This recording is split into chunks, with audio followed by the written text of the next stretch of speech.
या मिस्टर धीरज, आप कहाँ पे हैं? मैं होटल से बोल रहा हूँ। हम अभी माल रोड घूम रहे हैं। मिस्टर धीरज, मैं आपसे कंफर्म करना चाह रहा था, अभी आप शिमला अभी तो रुकेंगे ना? अब हाँ भैया, अभी तो 3 दिन का स्टे है, नहीं, मैं रुकेंगे आपसे बिल्कुल। नहीं, मैं आपसे ये पूछ रहा था नहीं मैं आपसे ये पूछ रहा था, आप रात को वापस आएंगे क्या? होटल में स्टे करेंगे? रात को वहीं रुकूंगा होटल में, मैंने अभी चेकआउट थोड़ी ना किया है। यार, मैं वो रूम नंबर 422 में है ना आपका? हाँ हाँ, 422 में ही हूँ। एक सेकंड रुकिए, इधर आ। सुन, अब वो कह रहे हैं रात में होटल में आकर रुकेंगे, क्यों नहीं तूने रजाइयाँ धोके रखी? Sorry sir. क्या नहीं, क्या क्या, क्या क्या हो गया? सॉरी? अब मैं उनसे बात करूं, उनसे लड़ूं मैं? हेलो। ये सर हाउस कीपिंग का बंदा है हमारे होटल का। आपके रूम अच्छा में सुबह सुबह इसने बेडशीट हटाई होंगी, अच्छा। रजाइयां भी हटाई हैं। अब इसने रजाई धोने को डाल दी, अब स्पेयर में कोई रजाई है ही नहीं हमारे पास। क्या करें आप, वो बताएं यार। सर एक दिन के लिए बोल दो, अगर बिना रजाई की हो जाए तो। एक दिन के लिए बोल दो सर, एक दिन आप बिना रजाई के एक रात आप फैमिली के साथ स्टे कर लेना। मैं कल मैं इसकी क्लास लगाऊंगा। पागल हो गया क्या तुम? क्या ठंड में मारेगा क्या मैं? नहीं तो सर, एक रात की बात है, सिर्फ एक रात की बात है। ठंड भी तो देख कितनी हो रही है, एक रात की बात है, बिना रजाई के कैसे रुकेंगे? बस सर, यहीं पे आप रुकिएगा प्लीज। क्या नाम है आपका? अरे मेरा नाम तो अपना बाद में बताऊंगा, तू कौन बोल रहा है? मेरा बोलना बहुत जरूरी है, आप सिर्फ सुनिएगा सर। मैं आपको अब क्लियरली बताता हूँ सर, मैं रेडियो मिर्ची से नवेद बोल रहा हूँ। ना मैं आपको परेशान करना चाह रहा था, ना मैं आपका ज्यादा वक्त लेना चाह रहा था। धीरज, आप सिर्फ 1 मिनट के लिए मेरी बात सुनिएगा, और मैं आपके जरिए कुछ हिंदुस्तान को ही नहीं बल्कि पूरी दुनिया को ये बताना चाह रहा हूँ। मैं लोगों को समझाने की कोशिश कर रहा था, तो सोचा कि कैसे समझाऊं, फिर मुझे पता चला कि आप हाल फिलहाल में शिमला में हैं, घूमने गए हुए हैं।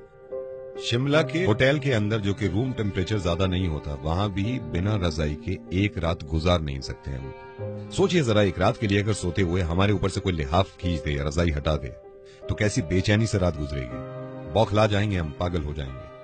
इस कॉल का मकसद ये है कि लोगों को पता चले कि ये हमारे लिए कितना कुछ करते हैं। आज अफसोस की बात यह है कि हनुमंत थप्पा ने दम तोड़ दिया और वो शहीद हो गए। और मैं ये सोच रहा था कि जब हनुमंत थप्पा बर्फ में फंसे हुए थे, जब उनकी सांसें चल रही थी, कुछ तो ख्याल आया होगा उन्हें अपनी बीवी के बारे में, कुछ तो सोच रहे होंगे वो अपने माँ बाप के बारे में। लेकिन उन्होंने तकलीफ उठाई, वो बेचैन रहे सिर्फ आपकी और मेरी वजह से, सिर्फ इस मुल्क की वजह से। मैं सिर्फ ये कहना चाह रहा हूं कि इनकी कुर्बानियों की कद्र करें हम, और इनकी इज्जत करा करें हम, क्योंकि इन्हीं से हैं हम। सही कहा नावेद। इत्तेफाक से हमारी दिल्ली में ज्यादा ठंड पड़ी नहीं है, उसके बावजूद रात को 1 बजे आप अपनी गाड़ी से निकले, अपना शीशा नीचे करके सिर्फ अपना हाथ बाहर निकालिएगा, तो आपको एहसास होगा कि एक इंसान अपनी मुल्क के खातिर, अपने लोगों के खातिर बर्फ के नीचे दब जाता है, मुल्क के लिए शहीद हो जाता है। ये सोचिए जरा, आपके बच्चे अगर थोड़ी देर के लिए स्वेटर पहने बिना, जैकेट पहने बिना आंगन में निकल जाएं, कहीं बाहर सड़क पे चले जाएं, तो कितना घबरा जाते हैं हम, फौरन चिपटा लेते हैं कि ठंड है। जब तक हनुमंत थप्पा 6 दिन तक नहीं मिले थे, क्या गुजर रही होगी इनकी माँ पे, क्योंकि उनको मालूम था कि वो बर्फ में। और प्लीज, ये मेरी आपसे गुजारिश है, मैं इस तरह कहता नहीं हूं, कि इस मैसेज को आप दूसरों तक जरूर पहुंचाइएगा। हो सकता है कि शायद उनकी नजर में और ज्यादा इज्जत बढ़ जाए, जो लोग नहीं समझते कि हमारे जवानों की कितनी कुर्बानियां हैं हमारे लिए। हम सब शुक्रगुजार हैं हनुमंत थप्पा के और बाकी उन सारे जवानों के जो अब भी ठंड में हमारी वजह से पहरा दे रहे हैं। और सलाम है उन माँ बापों को जो अपने बच्चों को आर्मी में भेजते हैं, अपनी वजह से नहीं, अपने मुल्क की वजह से। धीरज, बहुत बहुत शुक्रिया ये बात सुनने के लिए, और सिर्फ आपको ही नहीं सुनानी थी, अब जितने लोग ये सुन रहे हैं इन तक पहुंचानी थी, और आपकी जिम्मेदारी है कि आप दूसरों तक पहुंचाएं ये बात, प्लीज।